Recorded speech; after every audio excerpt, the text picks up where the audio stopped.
إن الحمد لله نحمده ونستعينه ونستغفره ونعوذ بالله من شرور أنفسنا ومن سيئات أعمالنا من يهده الله فلا مضل له ومن يضلل فلا هادي له وأشهد أن لا إله إلا الله وحده لا شريك له وأشهد أن محمدا عبده ورسوله صلى الله عليه وسلم يا أيها الذين آمنوا اتقوا الله حق تقاته ولا تموتن إلا وأنتم مسلمون يا أيها الناس اتقوا ربكم الذي خلقكم من نفس واحدة وخلق منها زوجها وبث منهما رجالا كثيرا ونساء واتقوا الله الذي تساءلون به والأرحام إن الله كان عليكم رقيبا يا أيها الذين آمنوا اتقوا الله وقولوا قولا سديدا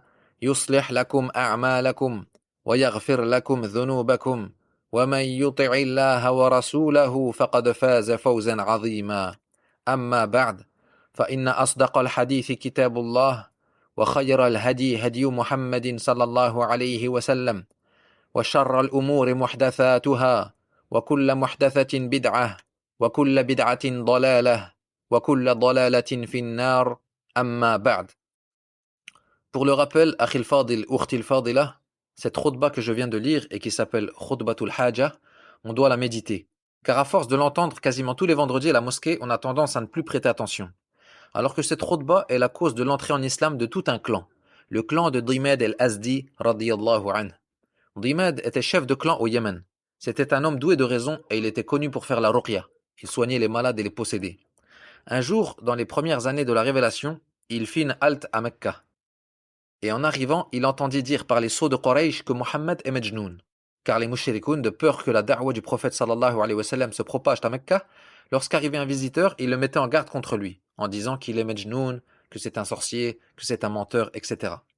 Donc, Dimad se dit « Ana rajulun raqin » je pratique la ruqya, « fala'alla Allah an yashfiyahu ala yaday » il se peut qu'Allah le guérisse par ma cause. Et il se dit alors, plein de bonne intention, que s'il rencontrait le messager d'Allah sallallahu alayhi wa sallam, il lui ferait la ruqya. Et effectivement, il rencontra le prophète sallallahu alayhi wa sallam. Il lui dit alors, Ya Muhammad, inni arqin nas, je fais la ruqya aux gens. Wa qad shafa Allahu ala yadayya man sha'a min ibadi. Et Allah, par ma cause, a guéri nombre de ses serviteurs. Fahal laka dhalik? Qu'en dis-tu? Yani que je te fasse la ruqya. Et subhanallah, on voit dans ce hadith la sagesse et le sabre du prophète sallallahu alayhi wa sallam. Imagine-toi qu'un homme vienne te voir et te dise ça. Est-ce que tu vas supporter une telle parole? Eh bien écoute ce que lui a répondu le messager sallallahu alayhi wa sallam. Il ne s'est pas énervé, il ne l'a pas frappé ni insulté. Il lui a simplement dit Innal hamdalillah, nahmaduhu wa nasta'inuhu wa nastaghfiruh, wa na'udhu billahi min shururi anfusina. Man yahdihillahu fala mudilla lah, wa man yudlil fala hadiya lah. وأشهد أن لا إله إلا الله وحده لا شريك له وأشهد أن محمدا عبده ورسوله. Et là, Dimad, il entend ça et lui dit Répète-moi ce que tu viens de dire. Le prophète sallallahu alayhi wa sallam lui répéta alors une deuxième fois, puis une troisième fois. Et là, Dimad lui dit لقد سمعت قول الكهنة والسحرة والشعراء وهذا ليس من كلامهم. J'ai certes entendu les paroles des devins, des sorciers et des poètes, mais ceci n'en fait aucunement partie. Puis il lui dit وَلَقَدْ بَلَغَتْ كَلِمَاتُكَ قَامُوسَ الْبَحْرِ. Et tes paroles ont certes atteint le summum de l'éloquence. هَاتِ يَدَكْ أُبَيِّعْكَ عَلَى الْإِسْلَامِ. Donne-moi ta main que je te fasse allégeance de mon islam. Le prophète sallallahu alayhi wa sallam lui dit alors وَعَلَى قَوْمِكَ, yani au nom de ton peuple également, car Dimad était chef de clan. Il lui répondit وَعَلَى قَوْمِي, et au nom de mon peuple. Et voilà comment Dimad al-Azdi radiyallahu anhu et tout son clan entrèrent en islam par la cause d'avoir entendu le début de Khutbat al-Haja. Subhanallah. Également, bil munasaba akhi, lorsque tu es dans une assise ou que tu écoutes un dars, la tabkhul ala nafsik. Ne sois pas avare envers ta personne en entendant la mention du messager d'Allah sallallahu alayhi wa sallam sans prier sur lui. Comme il a dit dans un hadith authentifié par Sheikh al-Albani, Al-bakhilu man dhukirtu indahu falam yusalli alayh. L'avare ou le radin est celui qui entend qu'on me mentionne et ne prie pas sur moi. Et dans un autre hadith, il a dit Man salla alayya salatan wahida, sallallahu alayhi biha ashra. Celui qui prie sur moi une fois, Allah priera sur lui 10 fois. Et le fait qu'Allah prie sur toi signifie, comme a dit Abu al-Aliya rahimahullah, qu'Allah fait ton éloge dans la haute assemblée, yani auprès des anges. Et akhi, sallam, ça veut rien dire. En général, ils font sauter le mot alayhi, car dedans il y a un ayn et un ha, ça demande un effort, donc ils le sautent. Non, akhi, c'est une adoration. Articule, dit sallallahu alayhi wa sallam. Barakallahu fik. Ceci dit, donc voici le premier cours sur l'explication d'un livre dont le contenu est très court, mais dont le profit est immense, et dont le titre est Al-Qawa'idul Arba', les 4 règles, du cheikh de l'islam, le revivificateur de l'appel au tawhid, al-cheikh Mohammed ibn Abdel Wahhab, rahimahullahu ta'ala. Dans cette série de cours, Inch'Allah, on va parler quand même un peu en arabe. Au minimum, on va citer les définitions, les catégories en arabe et en français, afin de s'habituer, car les doulous en français, ça doit juste être temporaire, en attendant de pouvoir écouter les savants directement. En gros, pour imager, les traductions, c'est un peu comme la béquille qui t'aide à avancer, et le but, c'est de se débarrasser de la béquille le plus vite possible. Et comme ça, si demain tu décides d'arrêter les doulous en français, eh ben au moins tu auras déjà les définitions notées en arabe dans ton cahier. Car évidemment, il faut prendre des notes, akhi. Yani celui qui veut faire talab al-ilm, il est obligé de prendre des notes, puis de réviser. Car le fait de ne pas écrire ni réviser, là, yukhrij taliban al-ilm. Au mieux, yukhrij muthaqqaf, yani un cultivé, comme on dit. Une ma'louma par-ci et une faïda par-là. Mais ça donne pas un talib ilm. Car sans prendre de notes, après le dars, tu vas retenir peut-être 20-30% maximum de ce qui a été cité. Et le prophète sallallahu alayhi wa sallam a dit Qayyidul ilma bil kitab. Conservez la science en l'écrivant. Authentifié par Cheikh al-Albani. Et on rapporte que l'imam al-Shafi'i rahimahullah a dit dans des vers de poésie Al-ilmu saydun wal kitabatu qayduhu. Qayyid suyudaka bil hibali al-wathiqa. فمن الحماقة أن تصيد غزالة وتتركها بين الخلائق طالقة. La science est un gibier dont le filet ou le piège est l'écriture. Attache donc tes proies avec des liens solides. Car il serait stupide que tu chasses une gazelle, puis que tu la laisses s'échapper dans la nature. Également, à Khan al-Fadil, il nous incombe avant toute adoration, que ce soit monter sur le minbar, propager une faïda, faire un rappel ou autre, de regarder notre cœur et regarder notre niyya, et de faire preuve de ikhlas. Et il n'y a pas une chose plus dure pour le nefs que l'ikhlas. Pourquoi? Car l'ikhlas ne laisse au nefs aucune part, dans aucune œuvre. Alors que le nefs lui aime et veut avoir sa part d'éloge dans les œuvres pieuses. Donc il nous est obligatoire de lutter et faire le djihad à notre nefs pour atteindre l'ikhlas. On rapporte que Sufyan al-Thawri, rahimahullah, a dit Jahadtu nafsi ala al-ikhlas 20 sana. J'ai combattu mon nefs pour atteindre l'ikhlas pendant 20 ans. Allahu Akbar. En sachant ça, akhi, comment est-il imaginable qu'une personne n'ayant jamais étudié at-tawhid ou l'ikhlas puisse échapper à l'ostentation? Alors que le messager d'Allah sallallahu alayhi wa sallam a dit à ses compagnons, qui sont les meilleurs hommes que la terre ait portés après les prophètes, Inna akhwafa ma akhafu alaykum ash-shirkul asghar, ar-riya. Certes, ce dont j'ai le plus peur pour vous est le petit shirk, l'ostentation, authentifié par Cheikh al-Albani. Mais que doit-on faire si on se rend compte que notre œuvre a été entachée d'ostentation? Le Cheikh Ibrahim al-Muhaymid, hafidhahullah, a répondu à cette question. Il dit qu'il faut faire tawba et renouveler sa niyya. Car tu peux plus refaire cette œuvre. Khlas, tu l'as faite. Donc tu fais tawba, tastaghfirullah, et tu renouvelles ton intention en rendant cette œuvre vouée à Allah seul. Et parmi les causes pour atteindre l'ikhlas, la multitude d'invocations. Tu peux dire Allahumma rzuqni al-ikhlas fil qawli wal amal. Et dans Sahih al-Jami', il est rapporté que le messager d'Allah sallallahu alayhi wa sallam enseigna à ses compagnons le fait de dire Allahumma inni a'udhu bika an ushrika bika wa ana a'lam wa astaghfiruka lima la a'lam. Oh Allah, je cherche refuge auprès de toi contre le fait de t'associer une chose alors que j'en ai connaissance et je te demande pardon pour ce dont je n'ai pas connaissance. Tayyib ikhwa. Avant de débuter le livre, il convient que je vous lise une brève biographie du cheikh afin que l'on sache qui est cet homme dont nous étudions les livres et quelle est sa da'wa. Il s'appelle Mohammed ibn Abdel Wahhab, ibn Sulaiman, ibn Ali, min Bani Tamim. Il est né en 1115 de l'Égypte dans la ville d'Al-Uyayna, à Najd, dans l'actuel royaume d'Arabie Saoudite. À cette époque, cette zone est en quelque sorte un désert auquel personne ne porte d'intérêt, composé de villages tous indépendants, chacun ayant son chef. Le cheikh grandit dans cette époque où le madhab d'Ahli Sunnati wal Jama'a avait considérablement faibli, et où se répandirent l'ignorance, les innovations, la sorcellerie et les devins. Sachant que nous sommes environ 400 ans après la mort de Cheikh al-Islam ibn Taymiyyah et de ses élèves, rahimahumullah. Il y avait des savants hanbalites à Najd, mais dans le fiqh seulement. Ils ne donnaient pas d'importance à la croyance. Et beaucoup étaient sur la aqida des Ash'ara et des Maturidiyya, comme la majorité des pays musulmans à cette époque. Il y avait aussi du tasawwuf et des bid'a. Yani à cette époque, dites-vous que le jeune voulant l'istiqama devenait soufi. Il portait une longue cape, un turban, des adhkar bid'aya et tawaf autour des tombes. Le cheikh grandit tout de même dans une atmosphère religieuse. Son père et son grand-père étant des savants, il mémorisa le Coran à l'âge de 9 ans. Allah Ta'ala lui octroya l'intelligence et la compréhension. Il se mit à lire les ouvrages de Cheikh al-Islam Ibn Taymiyyah et de son élève Ibn al-Qayyim, ainsi que les livres des Salaf. Puis il partit à Mecca pour faire le Hajj et demander la science. Il se dirigea ensuite vers Al-Madinah pour continuer Talab al-Ilm, où il prit la science de nombreux savants. Puis il partit en Irak pour la même raison, avant de revenir à Najd. Mais une fois rentré chez lui, il ne put se taire sur les innovations et l'égarement des gens. Il commença l'appel au Tawhid à Al-Uyayna et présenta sa da'wa au chef de la ville qui l'approuva et lui promit de l'épauler. Et c'est ainsi que le cheikh démolit de ses propres mains le dôme qui était sur la tombe de Zayd ibn al-Khattab radiyallahu anhu à Al-Uyayna, où les Juhal venaient faire toutes sortes de shirkiyat. Il commença également à appliquer les hudud, yani les sentences islamiques. Une femme vint le voir et reconnut avoir commis la fornication.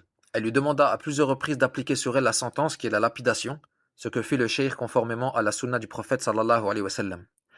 Mais lorsque ceci vint aux oreilles d'Al-Amir d'Al-Ahsa, qui était une personne influente auprès des chefs de Najd et qui leur envoyait des cadeaux et les aidait financièrement, il menaça le chef d'Al-Uyayna de ne plus dépenser pour lui s'il ne virait pas le cheikh de la ville. Et celui-ci ne put supporter cette menace. Il en fit part au cheikh qui essaya de le dissuader en lui disant que c'est Allah qui donne le rizq, mais il ne parvint pas à le convaincre.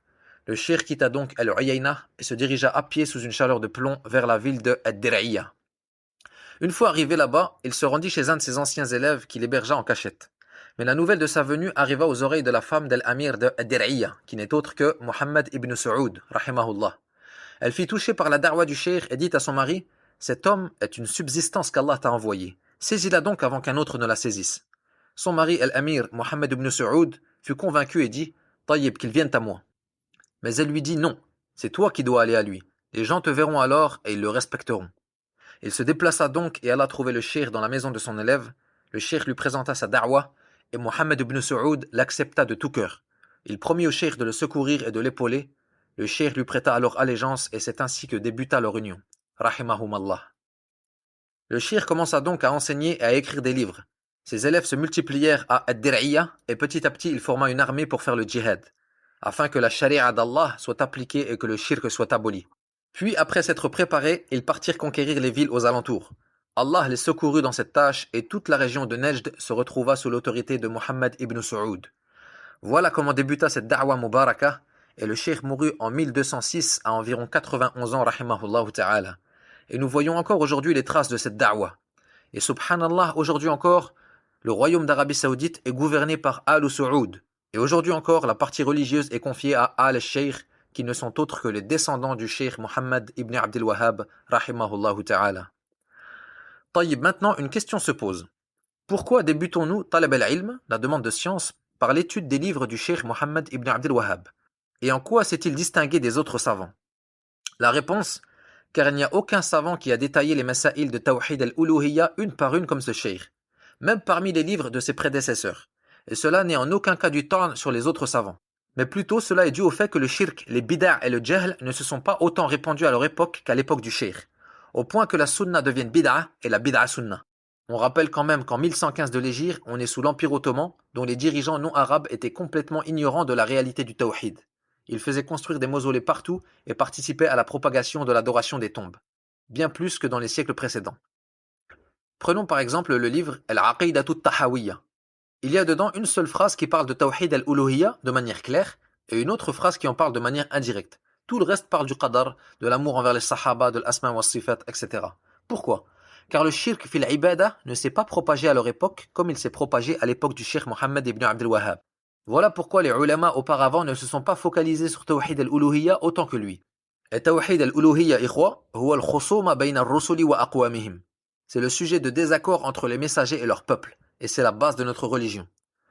Taïb, la deuxième raison pour laquelle nous étudions ces livres en premier, tu remarqueras, ya talib al-ilm, que le cheikh ne ramène jamais une parole sans citer son dalil, au point que dans certains de ses livres, il ne dit rien d'autre que « Qala Allah, qala Rasulullah, qala sahabi fulan, wa hakadha ». Wa huna fa'ida. Le cheikh ne fait que rarement des commentaires dans ses livres. Il ne parle presque jamais. Mais s'il commente, sois sûr, Akhil Fadil, que c'est pour te donner une perle ou un diamant. Alors sors ton stabilo et surligne. Troisièmement, parmi les raisons qui font qu'on étudie ces livres en premier, tout simplement car ces livres sont écrits pour les débutants. Ils sont courts et simples, c'est ce qu'on appelle al-mukhtasarat. Yani ce cheikh nous enseigne la plus importante des sciences d'une manière résumée. Et c'est exactement ce dont a besoin le débutant dans la demande de science. Car la science s'apprend petit à petit par échelon. Comme a dit Az-Zuhri, Man talaba al-ilma jumlatan, fatahu jumla. Wa innama yudraku al-ilmu hadithun wa hadithan. Celui qui demande toute la science d'un coup, la manquera tout d'un coup. Mais plutôt la science s'acquiert par un hadith, puis deux, etc. Et on dit que les savants rabbaniyoun sont ceux qui enseignent aux gens sirar al-ilm qabla kibarihi, c'est-à-dire al-mukhtasarat avant al-mutawwalat. Et c'est pour ça que c'est très important d'avoir un cheikh qui te conseille et te dirige vers ce par quoi tu dois commencer. Car si tu veux faire talab al-ilm tout seul, tu vas te retrouver face à un bahr, un océan de kutub. Tu vas aller à la Mektaba pour acheter un livre, il y a des centaines de livres devant toi. Ton œil va tomber sur At-Tadmuriya ou At-Tahawiyya, peut-être tu vas te dire, Masha'Allah, celui-là j'en ai entendu parler, j'achète. Et tu commences par At-Tahawiyya alors tu n'as même pas étudié Al-Qawa'id al-Arba'. Et là, qu'est-ce qu'il est probable qu'il se produise? Eh bien, tout simplement que tu ne comprennes rien à ce que tu lis, ou pire que tu t'égares. Surtout si tu le lis sans sharh, car il y a des passages dans ce livre qui ont besoin d'être expliqués par un savant salafi. Donc, Akhil Karim, la science s'apprend bit-tadarruj, petit à petit. Et moi-même, dans cette série de cours, je vais essayer de détailler les masaïl au fur et à mesure qu'on avance dans les livres. Car ces livres qu'on va étudier sont des mukhtasarat, et il ne convient pas de trop développer dans l'explication des mukhtasarat. Comme l'a dit al-Sheikh Abdus Salam al-Shuway'ir, hafidhahullah, il dit « La tu'ati al-mukhtasarati fawqa haqqiha » Ne donne pas aux mukhtasarat plus que leurs droits. Et il dit que celui qui développe trop dans l'explication des mukhtasarat, qui rentre trop dans les détails, et même dans la période yani, qui met trop de temps à les enseigner, eh bien il est certes passé à côté du but pour lequel ces livres ont été écrits, car leur but c'est d'être résumés. Donc la base est que leur explication également doit être courte et résumée. Mais le problème des petits étudiants, c'est qu'on veut tellement donner qu'on va donner tout ce qu'on a direct. Alors que le savant Rabbani, lui, il va pas te donner tout ce qu'il a, il va te donner ce dont tu as besoin, faqat. Et maintenant, on va parler d'une chose que tu dois absolument connaître, ya ayyuha salafi. Tu dois connaître haqiqat da'wati Sheikh Mohammed ibn Abdel Wahhab. Pourquoi? Pour deux raisons. La première, c'est que la da'wa du Cheikh n'est autre que la da'wa au tawhid. Donc si tu as compris la da'wa du Cheikh, tu auras compris la da'wa au tawhid. Et la deuxième raison, c'est que tu vas te faire traiter de wahhabi. Donc tu dois savoir te défendre. Ala kulli hal, comme a dit un savant, in kana tabi'u Ahmadin mutawahhiban fa ana al-muqirru bi annani wahhabi. Mais la première chose à faire si tu tombes malgré toi dans un débat avec Ahl al-Bida', c'est de prendre sa shubha, son ambiguïté, et de la réduire en miettes. Taj'aluha qa'an safsafa, comme a dit le Cheikh Ibrahim al-Muhaymid. Car le soufi et le chiite, ils vont te dire Mohammed ibn Abdel Wahhab déteste Ahl al-Bayt. Et s'il te dit ça devant les gens de la masse, tu dois répondre à cette shubha. Donc toi tu lui dis comment s'appellent tes enfants? Fulan, Fulan, Fulan. Et là tu lui dis eh bien sache que le Cheikh Mohammed ibn Abdel Wahhab a nommé tous ses fils par des noms de Ahl al-Bayt. Khlas, qa'an safsafa. Sauf un qu'il a nommé Abdul Aziz. Parmi ses fils, il a Hassan, Hussein, Abdullah, Ali qui est mort jeune, il en a alors appelé un autre Ali, et Ibrahim. Tous ces noms sont des noms de Ahl al-Bayt, sauf un qu'il a appelé Abdul Aziz. Ou le Soufi va te dire aussi, vous al-Wahhabiyya, vous n'aimez pas le prophète sallallahu alayhi wa sallam, parce qu'on n'invoque pas en dehors d'Allah et qu'on ne fait pas de shirk sur sa tombe. Alors toi, détruis sa shubha, réponds-lui, celui qui n'aime pas le prophète sallallahu alayhi wa sallam est un apostat mécréant. لكن ليس من محبته الغلو فيه والابتداع في دينه.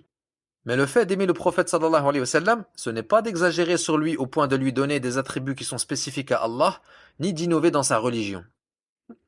Et enfin, Akhan al-Fadil, tu ne peux connaître la réalité de la da'wa du Cheikh sans connaître la réalité de la religion d'Abu Jahl et Abu Lahab.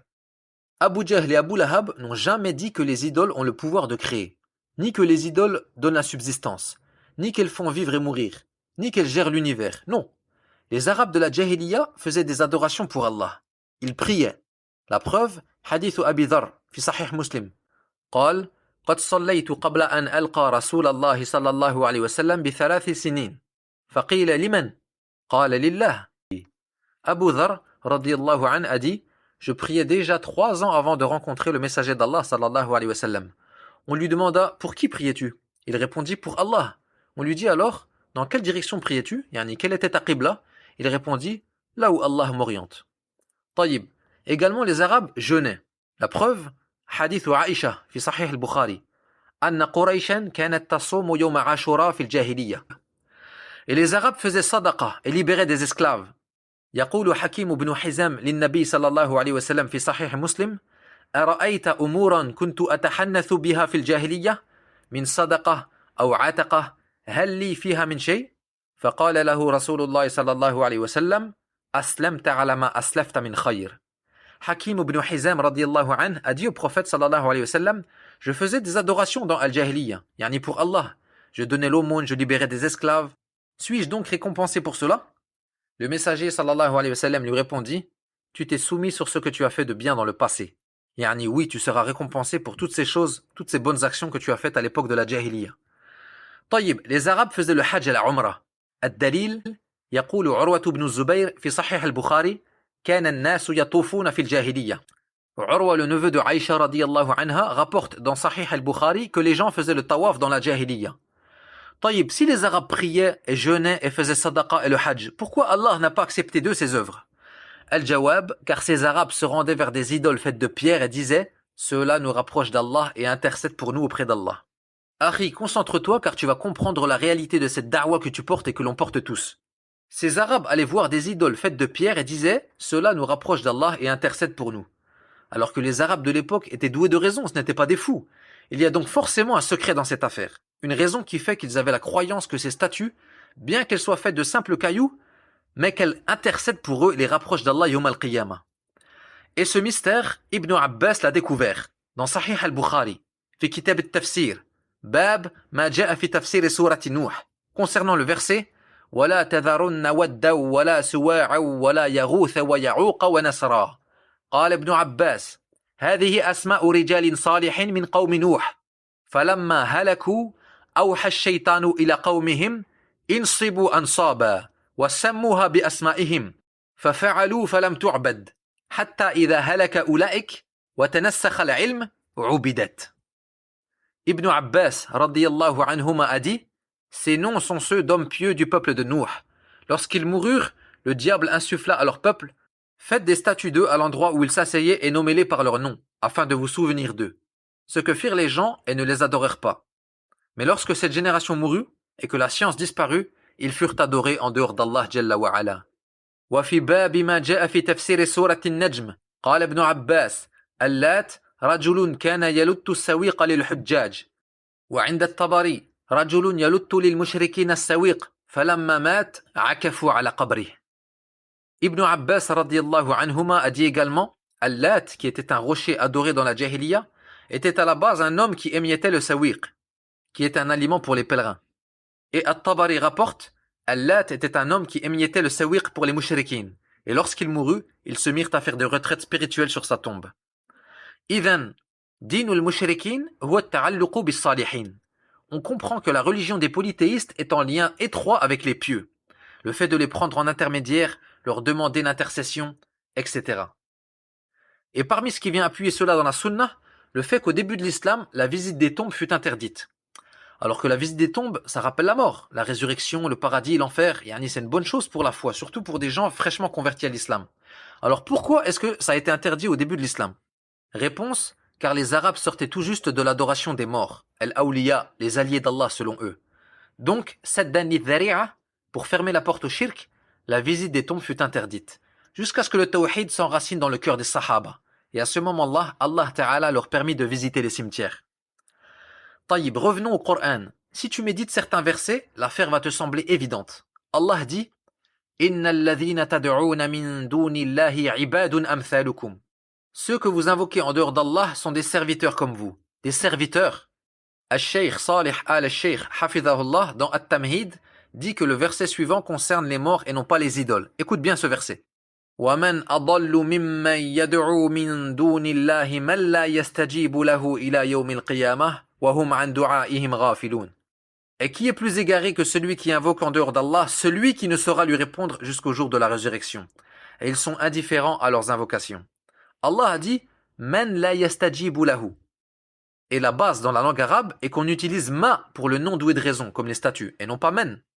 Et écoute le verset suivant comme il vient appuyer le fait que ce ne sont pas des idoles dont il est question ici. Allah dit وَإِذَا حُشِرَ النَّاسُ كَانُوا لَهُمْ أَعْدَاءً وَكَانُوا بِعِبَادَتِهِمْ كَافِرِينَ. Et quand les gens seront rassemblés, yani yawm al-qiyamah, ils seront leurs ennemis et ils nieront l'adoration qu'ils leur vouaient.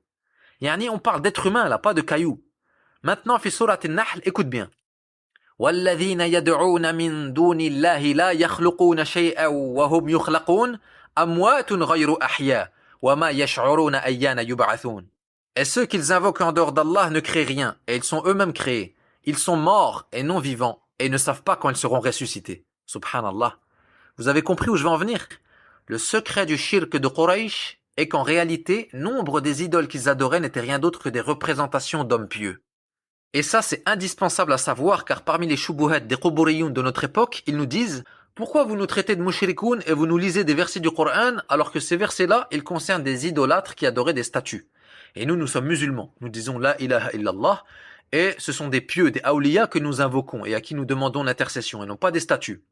Nous répondons, tout comme vous, ces idoles et ces statues qu'invoquaient les Arabes de Quraysh représentaient des hommes pieux. Et ils ont une autre shubha. Ils te disent, les Arabes de Quraysh adoraient ces idoles, tandis que nous n'adorons pas les awliya. Nous disons, wallahi, les Arabes de l'époque n'ont jamais prétendu que leurs idoles avaient le pouvoir de créer, ou de donner le rizq, ou de faire vivre et mourir. Et ils n'ont jamais prié pour leurs idoles ou jeûné pour elles.